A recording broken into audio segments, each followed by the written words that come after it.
The show is about technological utopia and creepy dystopia. Law and lawbreakers. Blowhards and liars. Mainly, though, On the Media is about an hour. Please spend it with us. Saturday mornings at 7 on KSJE Farmington.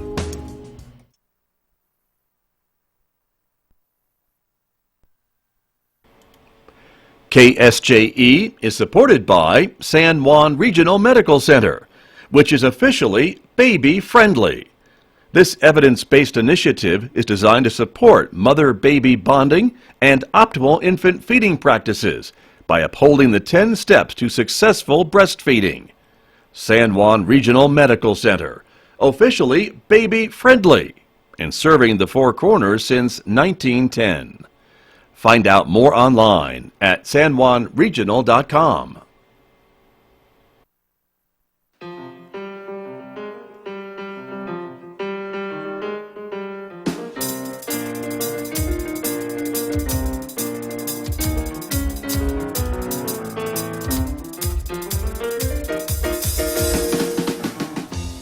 Ten minutes past 8 o'clock. Good morning, everybody. It is Monday, August 26th. I'm Scott Micklin, and thank you for tuning in to KSJE 90.9 FM, also 103.3 FM in the Durango area. We're glad you're with us, and a special good morning, too, to our viewers who are watching us live this morning on the KSJE Facebook page and YouTube channel. We're glad you're here as well.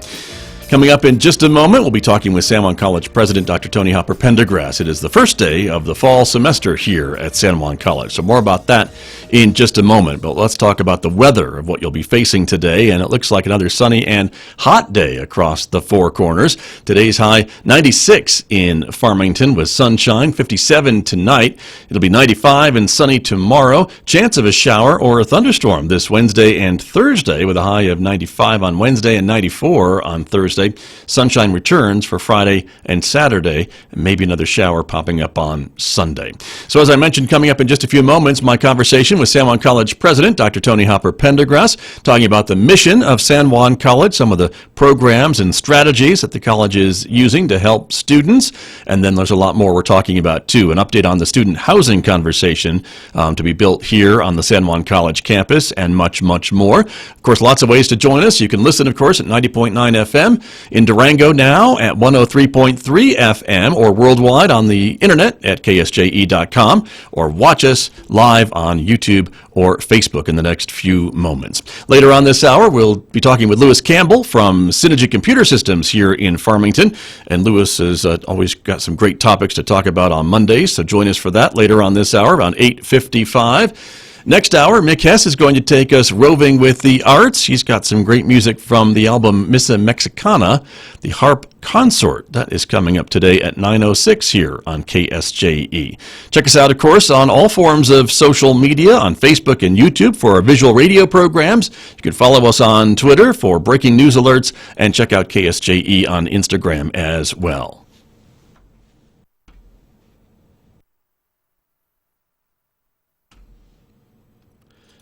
Joining me this morning in our visual radio studio, as has been tradition on the first day of the fall semester, San Juan College President Dr. Toni Pendergrass is here. Dr. Pendergrass, welcome back to KSJE. Oh, thank you, Scott. Thanks for coming in, and off we go, another year, right? Yes, we're excited about it. Very exciting. And you spoke to the faculty and the staff at Convocation last week with some kind of updates as to how some of the college's goals and missions are going. And so far, it looks like enrollment numbers are looking better than they have in the past. That's got to make you a little excited and positive. Absolutely. We're thrilled about our enrollment right now. It's actually the last numbers that we've seen from last week indicate that we're up about 18%. Which that's in our student credit hours and how we're funded, and we're thrilled with those numbers. And that'll be something you'll be watching, I guess, as classes start later on today to make sure these students show up for class and have paid their tuition and all those things and stay on the rolls, I guess, right? Absolutely, and in New Mexico, it really matters how many finish right. and how many start. So we're really focusing on the entire semester and hoping that they all finish. Okay, and we'll talk a bit about retention too, and some of those numbers that are looking pretty good as well, correct? Yes, they are. And that's exciting. And so, for your message to the faculty and the staff at Convocation, I mean, you wanted to get across some of the things that the college is doing and some updates. And so, can you give us kind of a brief overview of what your message was as we start the new fall semester? Yes, our theme is basically our future is bright, and we've got to wear shades. Our future's so bright. So we kind of took a fun theme and talked about how bright our future is for our students and for our employees. We really talked about how we're achieving both our mission and vision, and we talked about what we were able to accomplish this last year with respect to our strategic directions. Right, and those are on the screen right now for our viewers who are watching us, and so they include, go ahead. Yes, so our first strategic direction is to create an agile and responsive business model to help more students get in, through, and out of college. And our second strategic direction is regarding expanding our national signature programs. So we really have some signature programs that attract a national audience that bring in economic development dollars into this region. And those would be programs such as, for folks who maybe aren't familiar? Right, our Vet Tech program, we have over 1,000 students in that program, and we have students from all over the United States. Physical therapy assistant, the same, occupational safety, and we've started some new ones that we'll talk about. Okay, very good. And I know the Vet Tech, that's an online program, is it not, or can be? And that's why you have so many students from all over, right? That's correct. Same with our physical therapy. We have both a face-to-face and an online. But they both work in clinics throughout the United States under the direction of a physical therapist or a veterinarian. Okay, very good. And number 3? It's to deliver an internationally accessible energy resources curriculum. So we really have wonderful industry partners here in the nation, but we'd like to take that internationally. Okay. And then the fourth strategic direction would be? To expand and sustain our health sciences programs. That's very important here in our community and nationwide. And those are things like the nursing program and some of the other health-related programs. Surgical, technology, respiratory, emergency medical services, occupational therapy assistant, health information technology, those types of programs. Well, I'm glad to hear you say that because I'm not getting any younger, so I'm glad there's going to be people to take care of me. Yeah, we need that. That's true. But those programs are always, I think, pretty full, too, aren't they? And they have waiting lists, and they're very competitive. Yes, but we're working on how we can expand those. Okay. But these are the 4 areas that the college is working on and that you focus on per the board's direction, I suppose, right? Absolutely. This all comes from the Board of Trustees. Yes, they set the mission, vision, and strategic directions. We were able to get about 2,000 people to provide input into the formulation, but the board approves those. Gotcha. And one of those things is then this pathways term that we're hearing about, right, which is part of that strategic direction number 1 to get students in, through, and out of college in a fairly quick basis, I guess? Absolutely. This is a national initiative by the American Association of Community Colleges, and we were actually one of 13 colleges that were selected to be part of this. And so we're working with national experts to help improve our graduation rates. And so the idea of the pathways is then when a student comes to San Juan College, you're asking them kind of what area they're interested in studying and trying to kind of get them into these types of courses and get them their degree so they can get in and get out. That's the idea, right? Right. So we work with all of our employees to really transform San Juan College and to make sure that students finish what they start.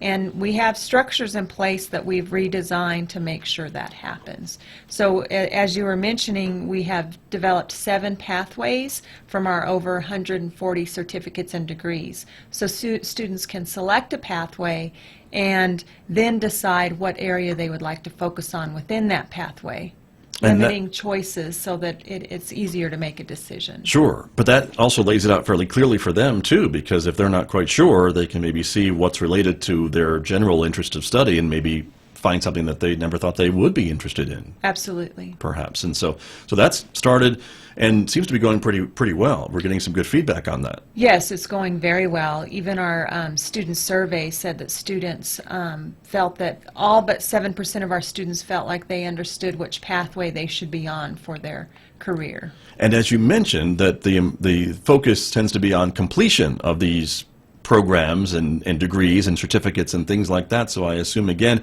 if a student can kind of see the finish line and the end point in that pathway, they're more apt to maybe stick with it, even if something comes up in their life or they've got to take a semester off or maybe take less classes, they can still see how close they are to finishing. Yes, and on these pathways we make sure they have total wraparound support so that it's not an option. Right. And there is a lot of support for students of all different areas and backgrounds and what have you, I know, here on campus. Yes, we do a case management model, and we really focus on helping them learn about different careers. One of the major things that we've done this last year that I'm really excited about is we brought in a national expert to indicate that standalone tests, such as Accuplacer, ACT, those types of things, are really not a good predictor of college success.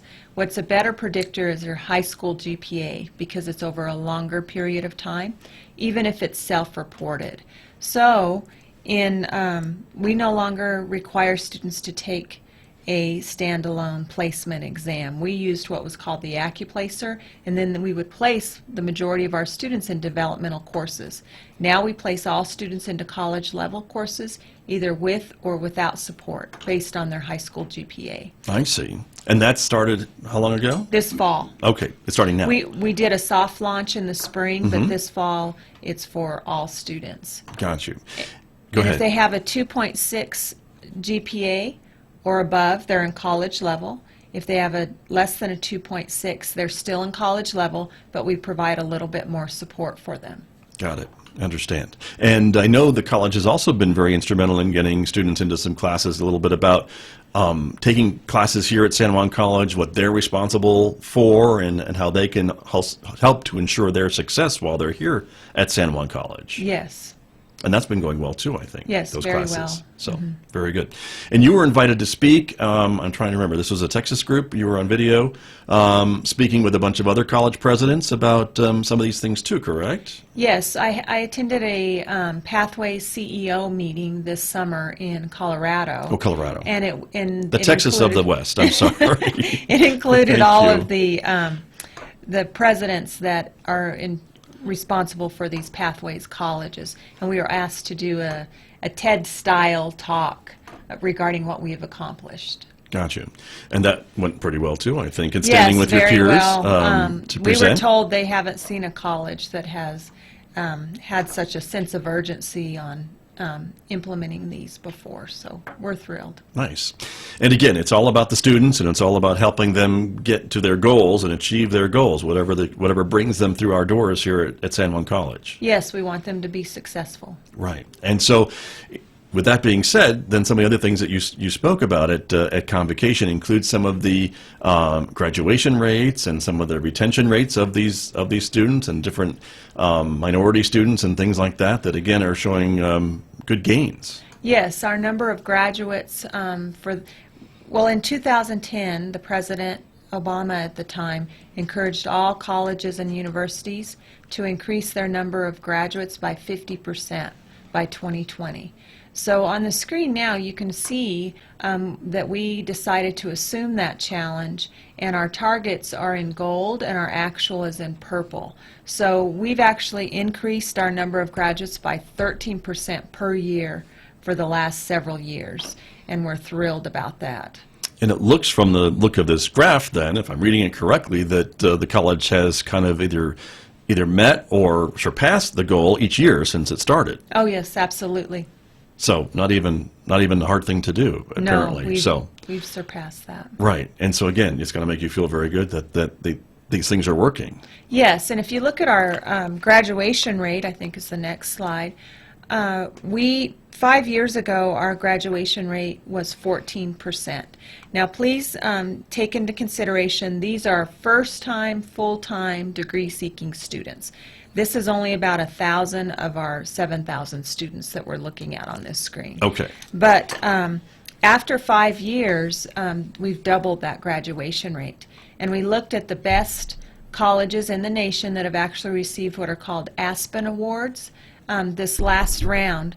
And we are, their average graduation rate for this first-time, full-time cohort is actually 28% as well. So our outcomes are just as good as the best colleges in the nation.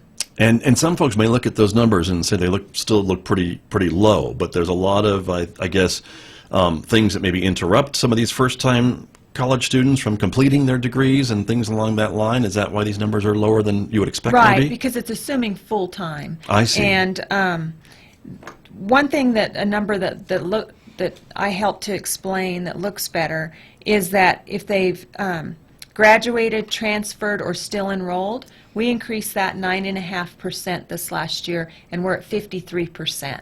So after 3 years, they've either graduated, transferred, or they're still here working on their goal. Right. And that's over half. Okay. And I know it can be hard maybe for community colleges especially to maybe show some graduation rates and completion rates, because some people come here and take just a class or two because they just want to learn something or brush up on something in relationship to their job or what have you. And so is that hard Right. to filter out some of those students? Sometimes, but that number is really based on full-time students. So we Okay. pretty much know that they want to complete a certificate or degree. So we just need to make sure that happens. And those apples you're comparing to other apples across the country, as you said, and their rates are 28% as well. Right, and this is actually from students that started in fall 2015. So each year I think it'll continue to increase because we keep, making transformational changes here at the college. Right.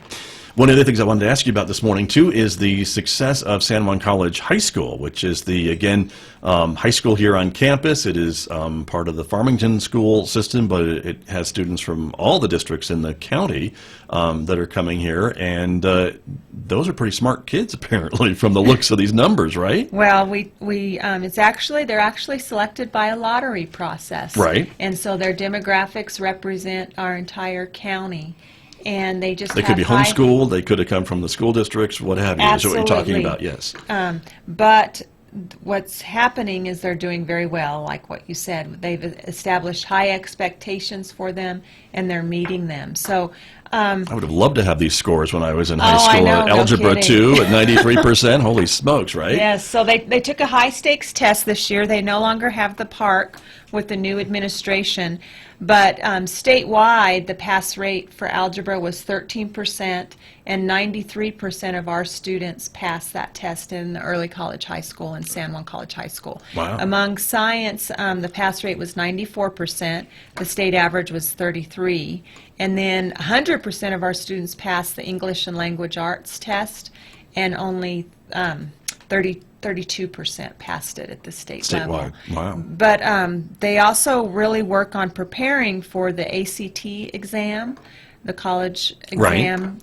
And the first-time pass rate was 25 average, and they actually had a student that scored a 34 on it the first time. So they're doing very well. How about that? And again, this is the San Juan College High School that really stresses academics.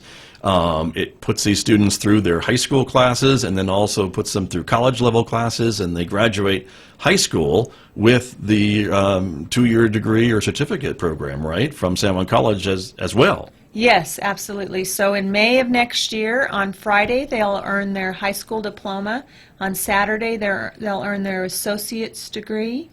And this is all free of charge. It saves the families about $30,000. Right, which is amazing. And next year is the first graduation, isn't that Yes, true, in 2020? May 2020. So that's a very exciting time. Don Lorette, the principal there, and his team do an exceptional job. And this is really a partnership with all 4 school districts in our county: Aztec, Bloomfield, Central Consolidated, and Farmington. And I don't think there are many other high schools like this that draw from multiple school districts that are in the country. We've seen them maybe from one school district that has a college high school, but not with multiple districts. Isn't that true? This is something unique. Yes, I would venture to say it's probably the only one.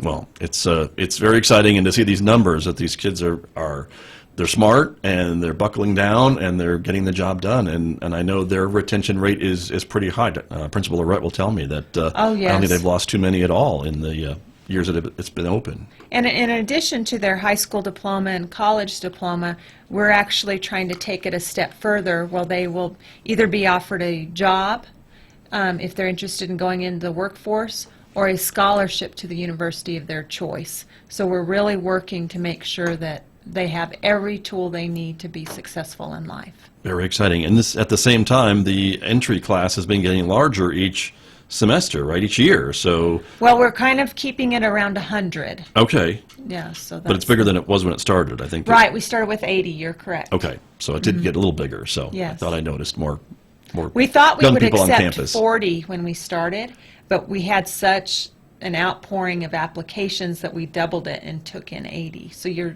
absolutely correct. Great. Well, again, it's a great resource and a great option for parents and their students who really have that academic drive to get in and get out, as you say, and hit the workforce in 4 years. So Yes, and so many of them are involved in different clubs throughout their high school experience. They don't play sports, but they're involved in all sorts of cyber patriots and DECA and all sorts of things. all those things, the clubs on campus are open to them as well. Yes, all the clubs on campus and our music programs and so forth. All those things, which are great. I want to ask you about a couple other things that you talked about last week, and that was, I think the last time you were here was the beginning of the spring semester, and the big talk was the makerspace and that area that was opening up over at the Quality Center for Business and the Enterprise Center. And so remind us a little bit about that area of campus, because that's pretty exciting. Sure, we're excited about our makerspace. We actually were able to raise through grants, several grants, and our donor support through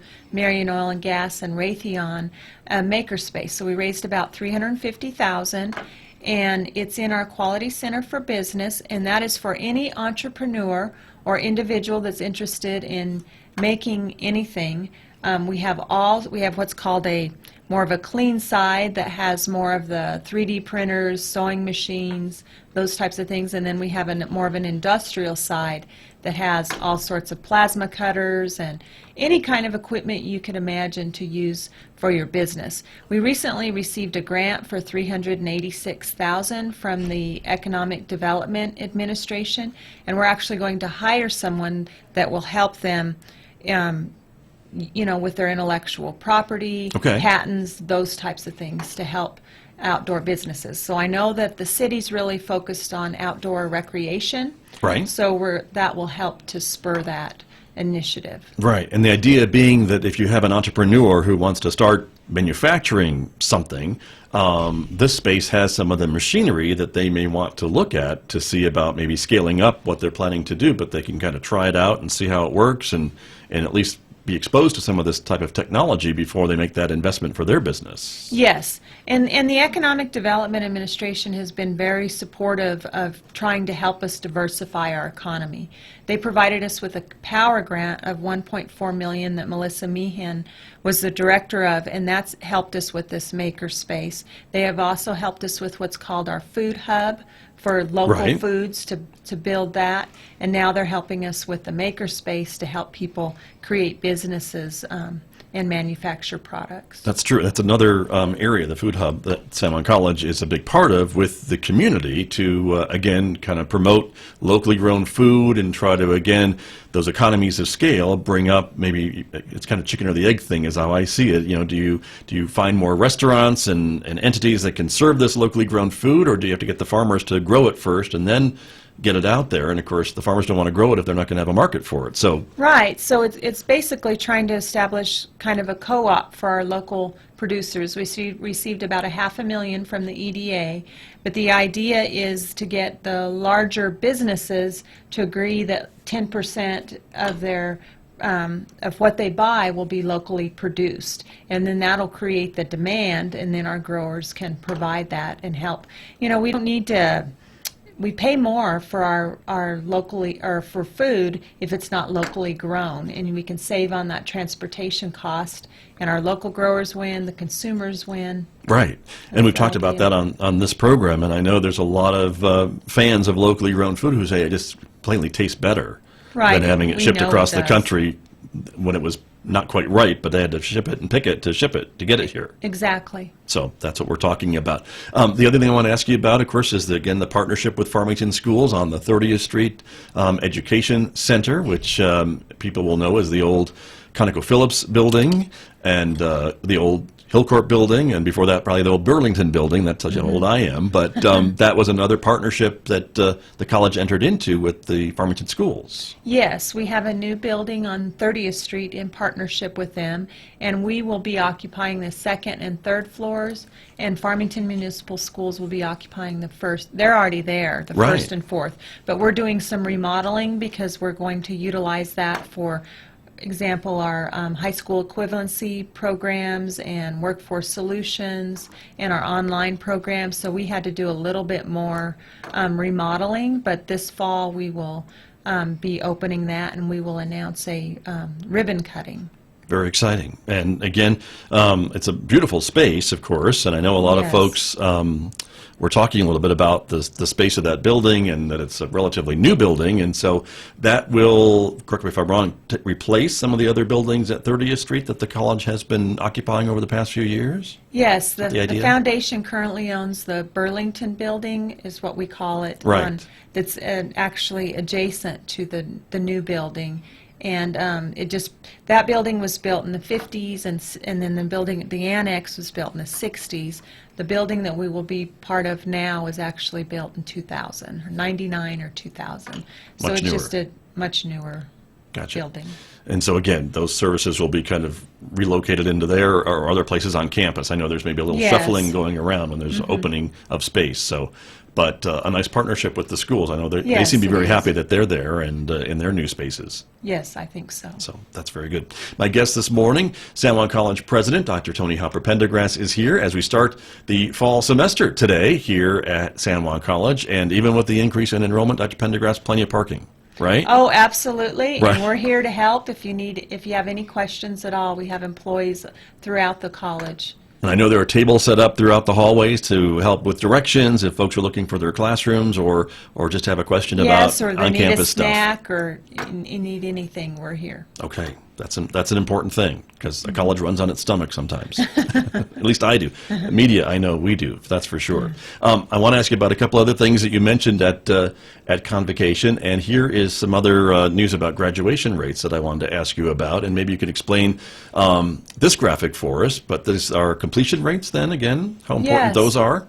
We've really improved our graduation rates, but it's important that all students are succeeding at the same levels. So we're just digging down into our data a little bit deeper, and when you look at the comparison between men and women, our men are graduating at a much, I think it's the slide actually right before that, Scott. Let's see.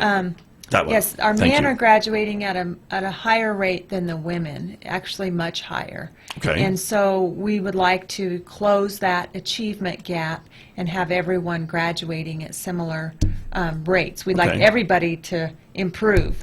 35% of men are graduating, 22% of women are graduating from your Right. data, right? So we'd like to understand why. So if you look at the demographic breakdown on the next slide by ethnicity, we can see that white males, of course, Anglo males, have a 38% completion rate. Right. Latino males, 35%. Native American males, 32%. So there is a gap within the males.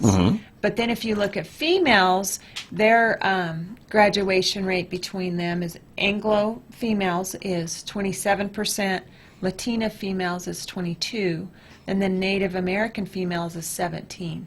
So there's quite an achievement gap there as well. Right. So what we've decided to do is establish a high-impact practice hub. And there's many things that through experiential learning that our faculty are doing to help provide more collaborative experiences for our student, whether it's inside or outside of the classroom. And we really highlighted those through a video of some of our best practices, and we're just going to be encouraging more and more students to take advantage of those opportunities, and we think that that'll help close our achievement gaps. Nice. But again, it's important to to showcase, I think, too, that sometimes when people look at just the data, they just see one story, and if you dig into it, there are multiple stories, perhaps, of where folks are maybe falling a little bit short or just need a little bit of a boost to help them to achieve the same levels as their peers. Certainly. And so that's important. I do want to ask you something, too, about a statement you made at Convocation. I think it's the first time a statement was ever made about the land that San Juan College sits on and kind of recognizing our Native American ancestors. Yes, of the Dene people, that this was their land, and their ancestral land originally, and we need to recognize that. And that was a statement that you made at Convocation. Yes, during the welcome. Right. And we're seeing more, I think, about that type of messaging from even in places that are very urban and built up, but to remind people that those places were at once Native American-owned lands or occupied lands that are no longer, kind of a thing. Right. Absolutely. And so that's an important thing to add, I think. Yeah, we need to honor every culture. Right. Very much. Well, you talked about the HIP Hub, which is that high-impact practices that is coming to San Juan College, and that's, again, another new thing that's happening this fall, correct? Yes, it'll be a new center here on our campus that's really came from our employees, that they wanted to really showcase those impact practices so that we can close our equity gaps. Right. And I know there was another story you gave at Convocation about one of our employees who was recognized and, I guess, kind of surprised to be recognized when he was out off campus just having lunch or having dinner, I think, right? Yes, it was Michael Meherg, and he's a financial advisor, and he decided to go out to dinner at Porter's Steakhouse. And when he finished his dinner and went to pay the tab, he was told that it was already taken care of. And he said, well, who did this? And they said, I don't know, but they left you a note. So on the ticket, as you can see on the screen, they said, I am an RN today because of your hard work. Thank you. So, one heart, one mind at a time. That's our life's work here at San Juan College. Right. And very gratifying. I know he was, I think, a little surprised that happened. Oh, definitely. Even more surprised to have you mention it at Convocation, I think. But well deserved. And the stories are repeated throughout the community, I think, each and every day of folks whose lives change after they come here. Yes, and we're just so elated with the wonderful community support we receive here at San Juan College. Right. Now, we just have a few minutes remaining, and I did want to ask you one other thing, and that was, we've talked a lot about student housing. I know that project has been on and off and on again. There's been a lot of research done, and I know it's kind of been changed a little bit recently. Can you give us an update as to where that stands? It's kind of on hold for a moment? No, we're still moving forward. Okay. It's still That's certainly why I'm glad you're here priority of hear from the you. Board of Trustees. We're planning to have 150 beds. And we're planning to approach the New Mexico Finance Authority for support for this project. Okay. It sounds like this would be more of a San Juan College entity then than bringing in partners from outside. Yes, before we had pursued a public-private partnership, but we've decided that it's best that if we just manage this internally ourselves. Got you. And hopefully you have some positive feelings about going to the state for this money, because I know it's an expensive proposition. When we've benchmarked with our other peers in the state, that's been historically what they've done is go through the New Mexico Finance Authority. I see. Okay. But again, I think all the data you've done and the research that has been done show the demand for housing is pretty strong here. Yes. The surveys we've done in the past, over 90% of the students said that if it was available, they would take advantage of it. And that's huge. Right. And, we don't want our students, we don't want that to be any type of, housing or food insecurity to be an issue for them when they're attending San Juan College. And our new vice president for student services has extensive experience managing housing, so we're very comfortable with this initiative.